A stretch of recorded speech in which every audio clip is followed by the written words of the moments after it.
কি ক'ব আজি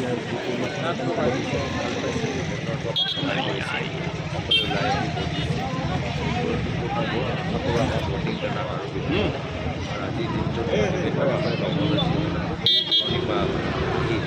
নিজৰ ভোটদান কৰিছোঁ আমাৰ কাৰণে নৱপ্ৰজন্ম সকলোৱে ওলাই আহিছে।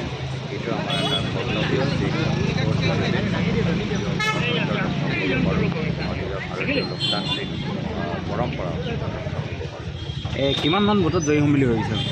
য'ত আমি চিন্তা কৰি আছোঁ য'ত আমি চিন্তা কৰি আছোঁ ভ্ৰষ্টাচাৰ মুক্ত অসমলৈ, য'ত আমি চিন্তা কৰিছোঁ লোকতান্ত্ৰিক পৰম্পৰা ৰক্ষা কৰা, য'ত আমি চিন্তা কৰিছোঁ গণতন্ত্ৰ ৰক্ষা কৰা, তাত মই ভাবোঁ ভোটৰ ব্যৱহাৰ গুৰুত্বপূৰ্ণ।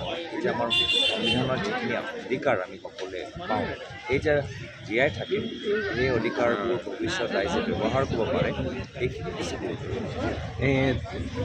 ঠিক আছে, থেংক ইউ। ঠিক আহিছে হ'ব হেৰি হৈ যাব এইফালে সোমাই